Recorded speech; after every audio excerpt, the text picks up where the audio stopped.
Hi everyone, welcome to Unacademy. This is Unacademy UPSC, India का सबसे बड़ा learning platform और सबसे बेहतरीन लर्निंग प्लेटफॉर्म। इंडिया के सबसे बड़े और सबसे बेहतरीन लर्निंग प्लेटफॉर्म पे आप मिल रहे हैं मुझसे, यानी कि दुर्गेश नंदन से। यूपीएससी प्रिलिमिनरी एग्जामिनेशन 2021 हो चुका है, और जब एग्जामिनेशन हो चुका है तो जिन बच्चों ने एग्जामिनेशन दिया है ना, जिन बच्चों ने एग्जामिनेशन दिया उनको तो एग्जामिनेशन से रिलेटेड सारी बातें पता लग गई। जिन बच्चों ने एग्जामिनेशन नहीं दिया, जो बच्चे 2022 में एग्जामिनेशन देने का टारगेट कर रहे हैं, या जो बच्चे 2023 में एग्जामिनेशन देने का टारगेट कर रहे हैं, या ऐसे बच्चे जिन्होंने इस बार एग्जामिनेशन तो दिया बट बहुत जबरदस्त वाली तैयारी, बहुत सॉलिड वाली तैयारी के साथ नहीं दिया, उन बच्चों के, है ना, उन बच्चों के मन में कुछ प्रश्न उठ रहे होंगे। उन प्रश्नों को आपके लिए सॉल्व करना मेरी जिम्मेदारी है, और इसीलिए आज हम ये स्पेशल सेशन कर रहे हैं जिसमें हम यूपीएससी प्रीलिम्स का ट्रेंड, है ना, को देखना चाह रहे हैं। ट्रेंड की एक छोटी सी, है ना, एनालिसिस करना चाह रहे हैं। तो अगले 10 मिनट में मैं आपको दो चीजें बताऊंगा जो आपके प्रिलिमिनरी के तैयारी के लिए बहुत इंपॉर्टेंट होंगी। पहली चीज मैं आपको ये बताऊंगा, first thing I will be telling you is कि कौन से सब्जेक्ट से पिछले कुछ वर्षों में 2013 से लेकर 2021 में, है ना, कौन से सब्जेक्ट से कितने क्वेश्चन आए, from which subject how many questions. ठीक है, तो सब्जेक्ट वाइज डिस्ट्रीब्यूशन दिखाऊंगा एक तो मैं आपको, subject wise distribution of questions.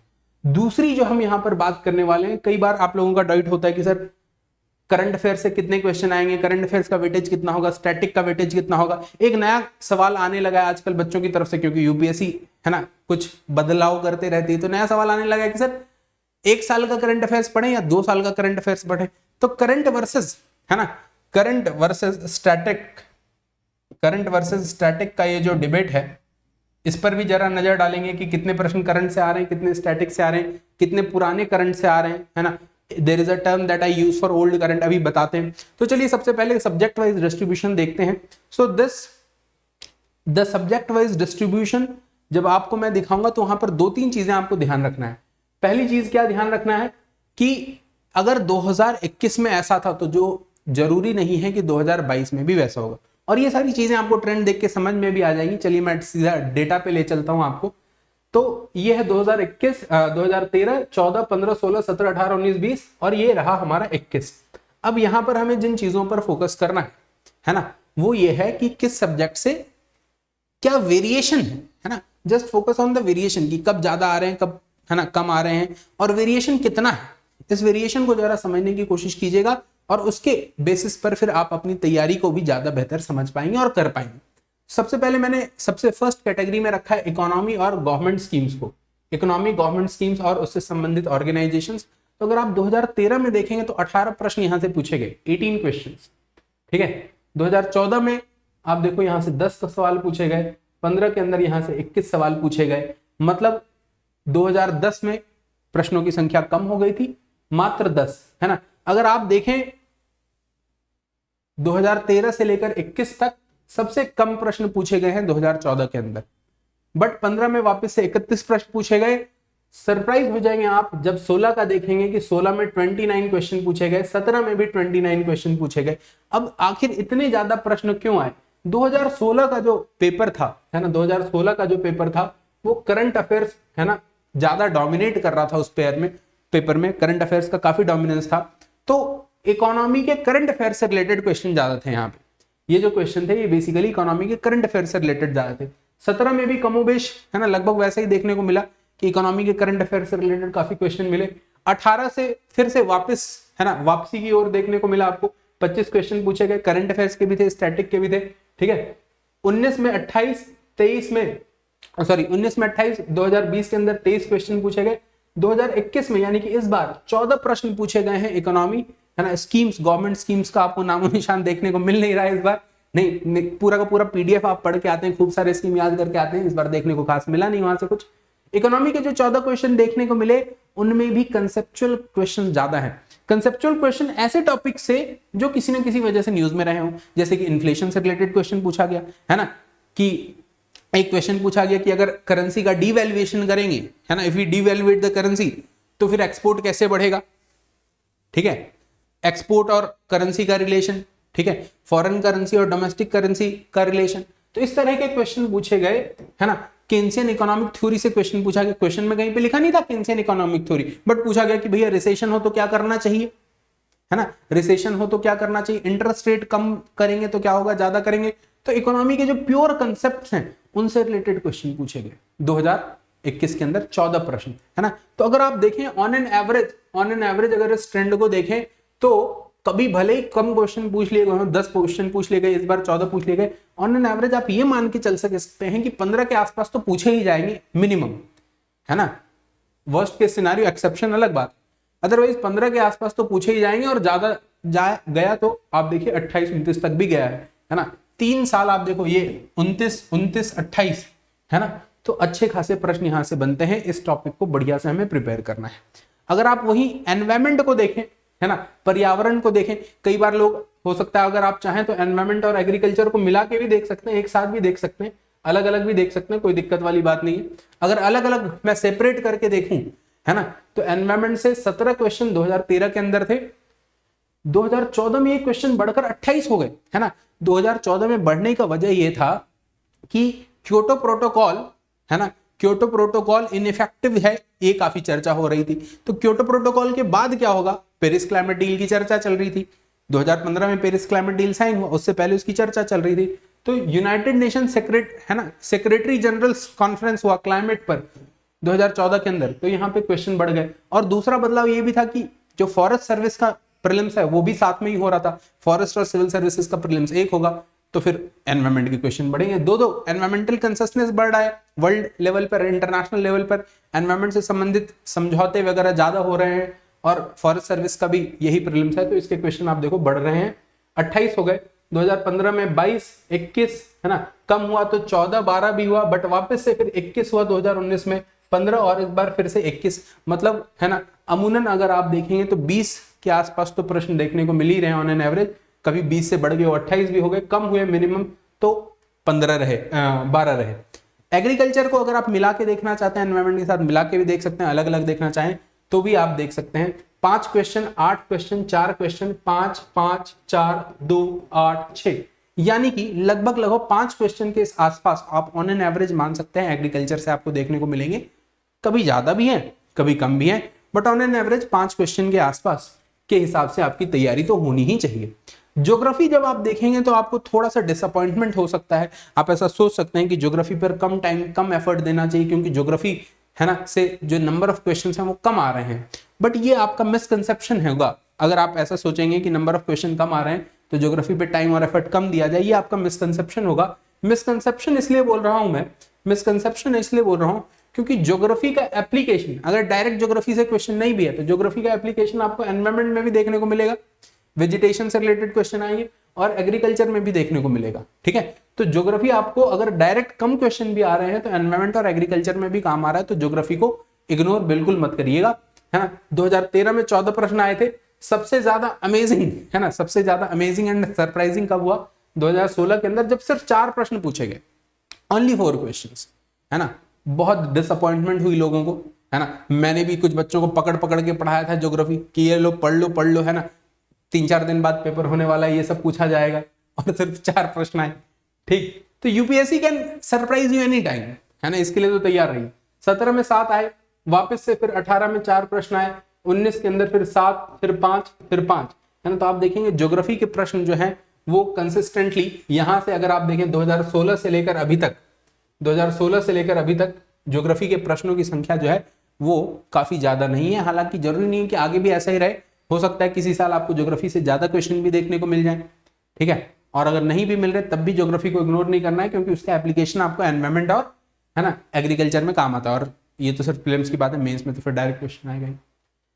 Science and take की बात करें तो इससे भी अच्छे खासे प्रश्न पूछे जा रहे हैं, पर्टिकुलरली जो इमर्जिंग टेक्नोलॉजीज है ना, साइंस एंड टेक में आप एक पढ़ते हैं emerging technologies of 21st century, है ना, emerging technologies of 21st century. तो ये वाला टॉपिक बड़ा इंपॉर्टेंट है ना, emerging technologies of 21st century, this topic is very much important. इस टॉपिक को आप लोग ध्यान में दीजिए, ठीक है, इस टॉपिक को ध्यान में रखिएगा। और पूरे साइंस टेक से बात करें, science tech is current oriented, मैं बेसिक, है ना, साइंस की बात नहीं कर रहा। तो साइंस टेक से 13 प्रश्न 2013 के अंदर पूछे गए, फिर 9, 9, 10, थोड़ा कम आया 2017 के अंदर तो 6 प्रश्न पूछे गए, ठीक है। फिर 13, फिर 11, फिर 11, फिर 11, है ना। 3 साल से आप देखिए कि 13, 11, है ना, 1 साल 13 और फिर 3 साल 11, इस यही प्रश्न पूछ रहे हैं, है ना, इतने ही प्रश्न पूछ रहे हैं।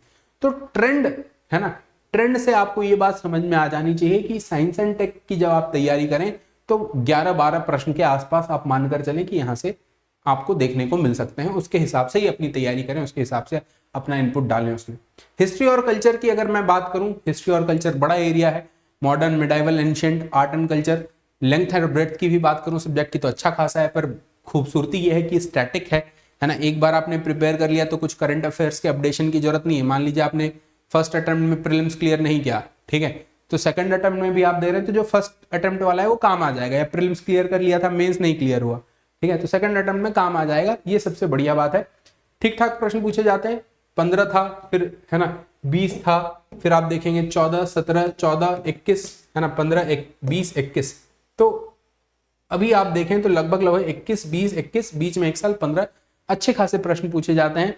ये एक ऐसा एरिया है जिसको आप इग्नोर नहीं कर सकते, है ना। बड़े ईमानदारी के साथ और बड़ी मेहनत के साथ आपको ये टॉपिक कवर करना पड़ेगा। हालांकि कल्चर और आर्ट, एंशिएंट के कुछ क्वेश्चन ऐसा हो सकते हैं जो आपको अच्छी तैयारी के बाद भी आप सॉल्व ना कर पाए, तो that is the nature of the subject, इसमें आप कुछ नहीं कर सकते, है ना। बहुत ज्यादा इससे परेशानी लेने की जरूरत नहीं है। इंटरनेशनल रिलेशन अगर आप देखेंगे, ये भी थोड़ा करंट ओरिएंटेड रहता है, तो इससे 2013 में 0 प्रश्न पूछे गए, एक भी नहीं। फिर 4, 7, 8, 3, 8, 2, 3, इस बार वापस से 0 प्रश्न पूछे गए। तो कहीं ना कहीं आप देखेंगे तो थोड़ा हम वापस से पुराने ट्रेंड की तरफ जा रहे हैं। जैसे 2016 जो आप मिड पॉइंट मान सकते हैं, 16 और, है ना, 2016 और 17 को आप मिड पॉइंट मान सकते हैं। करंट अफेयर्स का डोमिनेशन अच्छा खासा था, ठीक, करंट अफेयर्स का डोमिनेशन अच्छा खासा था, धीरे धीरे घटने लगा वापस से, ठीक है, धीरे धीरे घटने लगा। आप देखिए 2021 के अंदर, हालांकि टॉपिक वही है जो करंट अफेयर्स में भी न्यूज में थे, बट अगर आपने सिर्फ स्टैटिक भी पढ़ा है तो भी अच्छे से सॉल्व कर सकते हैं, और अगर करंट अफेयर्स के माध्यम से पढ़ा है तब भी कर सकते हैं। बट वो प्योर करंट अफेयर जैसे क्वेश्चन नहीं है ना, जैसे 16-17 में आते थे वैसे क्वेश्चंस की संख्या आपको कम देखने को मिलेगी, ठीक है। इंटरनेशनल रिलेशन से कोई क्वेश्चन देखने को नहीं मिला। फिर आप बात करें पर्सन्स इन न्यूज, है ना, ये बड़ा इंपॉर्टेंट कैटेगरी है ना, ये बड़ा इंपॉर्टेंट कैटेगरी है, इसको जरूर से आप ध्यान में रखिए, क्योंकि ये एक ऐसा टॉपिक है जिससे, है ना, पिछले कुछ वर्षों में यूपीएससी ने कभी क्वेश्चन नहीं पूछा, ना 13 में, ना 14 में, ना 20 में, है ना। आप देखो 0, 0, 0, 0 यही देखने को मिलेगा आपको यहाँ तक, ठीक है, कभी क्वेश्चन नहीं पूछा। और अचानक से इस बार पूछा तो 1 नहीं, 2 नहीं, 3 नहीं, 4 सवाल, है ना, एक छोटे से टॉपिक से यूपीएससी ने दाग दिए, गोले जैसा दाग दिया, ठीक है। तो this has suddenly became a important area, right. Polity और कॉन्स्टिट्यूशन बहुत इंपॉर्टेंट एरिया है। 18, 11, 12, फिर आप देखेंगे 2016 जब करंट अफेयर्स, मैंने आपको बोला बहुत ज्यादा पूछा गया, सबसे ज्यादा करंट अफेयर 2016 के पेपर में था, तो यहाँ पॉलिटी का स्टैटिक का क्वेश्चन आप देखो काफी घट गया, है ना, मात्र 6 क्वेश्चन यहाँ पे था। और 17 में वापस से 22 क्वेश्चन हुआ, फिर 13, 14, 15, 18 ऐसा ट्रेंड रहा, है ना, ऐसा ट्रेंड रहा, ठीक है जी। सो पॉलिटी के क्वेश्चन तो ठीक ठाक पूछे ही जाते हैं, पॉलिटी और कॉन्स्टिट्यूशन के, इसको आपको बढ़िया से तैयारी करनी चाहिए, इसमें किसी प्रकार की कामचोरी नहीं करनी चाहिए। तो ये, है ना, एक ओवरऑल आइडिया है। अब आप देखो यहाँ से कुछ 1-2 बातें समझने के लिए, हमारी एक बात समझने के लिए ये है कि इकोनॉमी और गवर्नमेंट स्कीम्स का एरिया, भले इस बार गवर्नमेंट स्कीम से क्वेश्चन नहीं पूछा गया, economy, government scheme and organisation, ये एक ऐसा एरिया जो आप छोड़ नहीं सकते, है ना, ये एक ऐसा एरिया जो आप छोड़ नहीं सकते, ठीक है। दूसरा एक, है ना, यहाँ से लर्निंग ये भी है कि पर्सनालिटीज इन न्यूज और स्पोर्ट्स, है ना, पर्सनालिटी इन न्यूज, और इस बार स्पोर्ट्स से भी क्वेश्चन आए, तो पर्सनालिटी इन न्यूज अवार्ड्स, ये ऐसा सेक्शन है जो जनरली यूपीएससी वाले बच्चे नहीं पढ़ते थे, पर अब आपको उन पर भी ध्यान देना है ना, अब आपको उन पर भी ध्यान देना है। पॉलिटी और कॉन्स्टिट्यूशन का रिलेवेंस वैसा का वैसा बना हुआ है, हिस्ट्री का रिलेवेंस वैसा का वैसा बना हुआ है, कोई चेंज नहीं है। ज्योग्राफी में थोड़े प्रश्नों की संख्या कम हुई है, पर उसको सोचकर, है ना, आपको ज्योग्राफी पे टाइम और एफर्ट कम नहीं करना है, नहीं तो दूसरी तरफ दिक्कत हो जाएगी। साइंस टेक से ठीक ठाक प्रश्न आते हैं, अच्छे खासे प्रश्न आते हैं, इस बार भी अच्छी खासी संख्या में प्रश्न आया है, तो साइंस टेक को भी ड्यू इंपॉर्टेंस दीजिए, इग्नोर मत कीजिए, ठीक है। तो अगर इस पूरे, है ना, एनालिसिस को देखकर एक मैसेज मैं यहाँ से आपको देना चाहूँ तो वो मैसेज ये होगा, अगर आप स्क्रीनशॉट लेना चाहते हैं तो ले लीजिए, है ना, if you want to take a screenshot you can take it. अगर इस पूरे को देखकर मैं एक मैसेज आपको कहना चाहूँ तो ये वो मैसेज ये होगा जी, है ना, वो मैसेज ये होगा कि भैया यूपीएससी की तैयारी का मतलब है सबका साथ सबका विकास, सबका साथ सबका विकास, सारे सब्जेक्ट का साथ और सबका विकास करेंगे तब आपको क्या मिलेगा, तब आपको सबका विश्वास मिलेगा, बोले तो सब में, है ना, सारे एरियाज में कॉन्फिडेंस आएगा, और जब कॉन्फिडेंस आएगा तो जाहिर सी बात है आप एग्जामिनेशन में बढ़िया परफॉर्म करेंगे। ठीक है, सेकंड एस्पेक्ट जो है वो है वेटेज का, कि सर स्टैटिक से कितना पूछा जाता है और करंट से कितना पूछा जाता है। ठीक है, स्टैटिक से कितना पूछा जाता है और करंट से कितना पूछा जाता है, प्रीलिम्स के संदर्भ में बात कर रहे हैं, we are not talking about mains. Mains में फिर प्रोपोर्शन जो है वो काफी बदल जाएगा।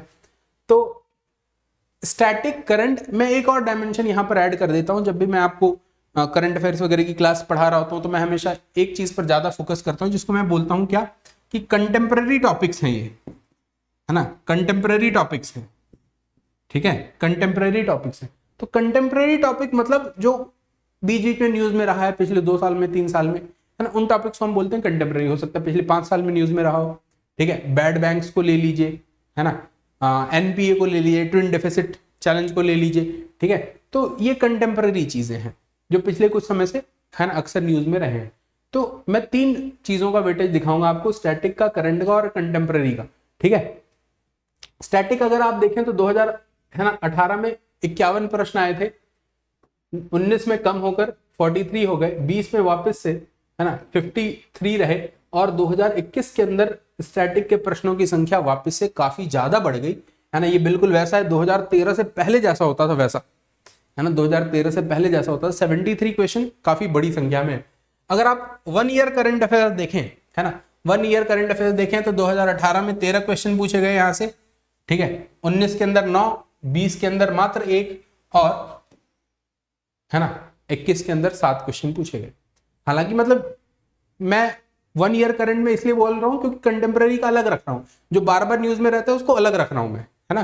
तो आप ऐसा मत बोलना कि सर ये वाला सिर्फ 1 क्वेश्चन कैसे बता रहे हो, सिर्फ 7 क्वेश्चन कैसे बता रहे हो, इतनी सारी चीजें न्यूज में थी। तो जो चीज इस साल भी न्यूज में थी और पिछले साल भी न्यूज में थी, उससे पहले भी न्यूज में थी, उसको मैं यहां रख रहा हूं, है ना, कंटेम्पररी में। तो कंटेम्पररी में आप देखेंगे तो 36 क्वेश्चन, 2019 के अंदर 48, 2020 के अंदर 46 और 21 के अंदर 20 क्वेश्चन देखने को मिल रहे हैं। मतलब, है ना, करंट पर आप देखो यूपीएससी का ज्यादा जोर नहीं है। यूपीएससी का जोर किस पर है, यूपीएससी का जोर है कंटेम्पररी पर। बहुत ध्यान से सुनिएगा, यूपीएससी का जोर है। अब करंट पे फिर ऐसा नहीं कि अखबार पढ़ना छोड़ दिया, अखबार पढ़ना है पर कंटेम्पररी चीजों पर ध्यान देना है, जो कंटिन्यूअसली न्यूज में रहता है ना। पिछले साल भी न्यूज में था, इस साल भी न्यूज में हो सकता है, उससे पहले भी न्यूज में, ऐसी चीजों पर ज्यादा ध्यान देना है। ठीक है, तो ये 2 एनालिसिस है। यहां से सेकंड, है ना, जो आपको लर्निंग मिल रही है यहां से, जो टेक अवे है वो ये है कि द हिंदू या इंडियन एक्सप्रेस दोनों मस्ट रीड है ना, दोनों मस्ट रीड है। दोनों में से कोई एक तो जरूर पढ़ें आप, दोनों में से कोई एक तो जरूर पढ़ें। टॉप वॉप करना चाहते हैं, ऑल इंडिया रैंक 1 लाना चाहते हैं, ठीक है, AIR 1 या टॉप 5 में आना चाहते हैं तो दोनों पढ़ लीजिए। ठीक है, नहीं तो दोनों में से एक तो जरूर पढ़िए। ठीक है, और इसमें आप फोकस कीजिए, इसमें आप फोकस कीजिए कंटेम्पररी टॉपिक्स पे। ठीक है, इसमें आप फोकस कीजिए कंटेम्पररी टॉपिक्स पे जो कंटिन्यूअस न्यूज में रहते हैं। वो आपको मेंस में भी काम आएगा, है ना, ये आपको मेंस में भी काम आएगा और ये आपको प्रीलिम्स में भी काम आएगा। यही इन टॉपिक्स की खूबसूरती है, यही इन टॉपिक की खूबसूरती। ठीक है, तो that is all for today.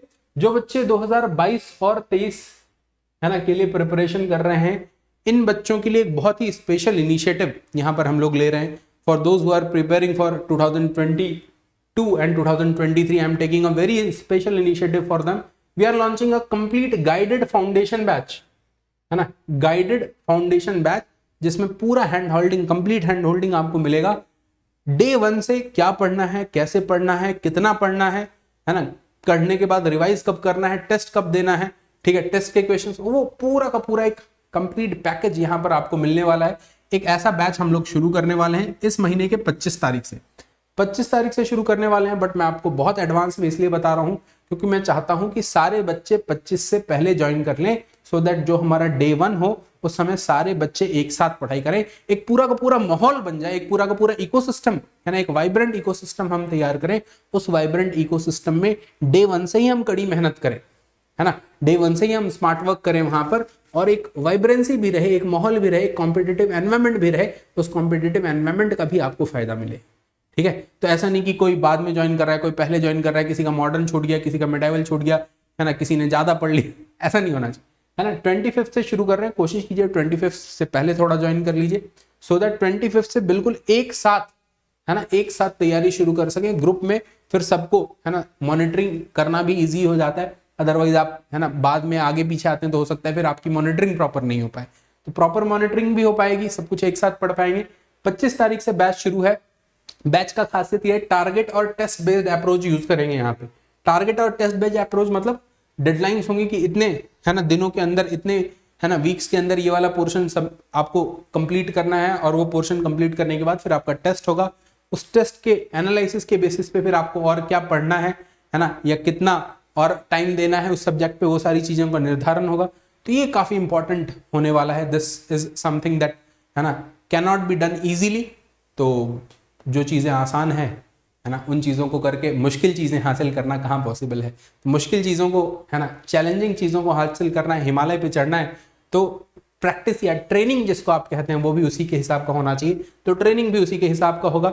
इसके लिए आपको क्या करना है, इस गाइडेड बैच का हिस्सा होने के लिए आपको सब्सक्रिप्शन लेते समय ये वाला कोड यूज करना है, DN Live, you will get a flat 10% of.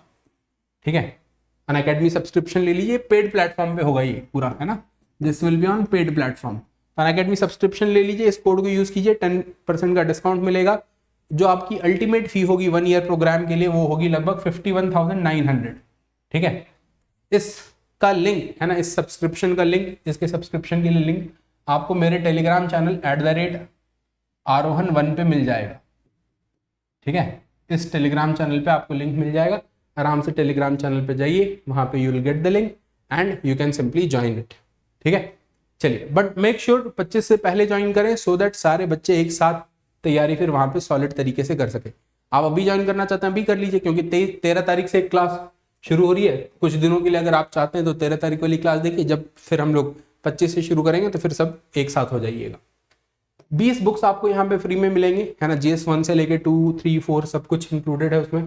ठीक है, लोन वगैरह की सुविधा उपलब्ध है, किसी प्रकार की कोई दिक्कत नहीं है, आप आराम से आइए इत्मीनान से।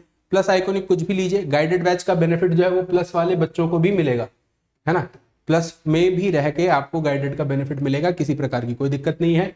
यहाँ पे मैं ही आपको देख रहा हूँगा, and I will be monitoring you. इसके अलावा आइकॉनिक सब्सक्रिप्शन जो है ये भी आप ले सकते हैं। आइकॉनिक में आपको पर्सनल गाइडेंस मिलता है, टेस्ट एनालिसिस है, आपके लिए स्टडी प्लानर है, यहाँ पे एक्सपर्ट गाइडलाइंस वगैरह आपको मिल जाती है। तो ये सारी चीजें आइकॉनिक में आपको मिल जाएंगी, किसी प्रकार की कोई दिक्कत नहीं है, इत्मीनान से आप कर सकते हैं। ठीक है, अगर प्लस लेंगे तो 1 ईयर का फी सिर्फ GS, है ना, ओनली फॉर GS फी कितनी है 44,000।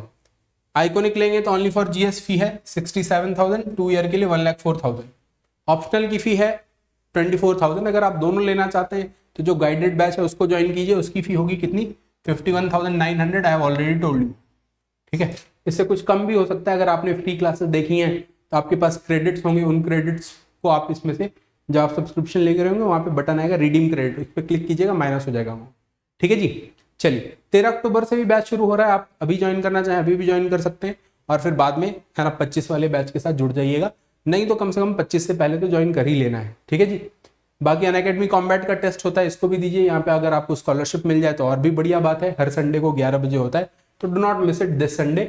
टेलीग्राम चैनल ये है, यहीं पे आपको लिंक वगैरह मिल जाएगा, तो do join the Telegram channel and let's crack it. All the best guys.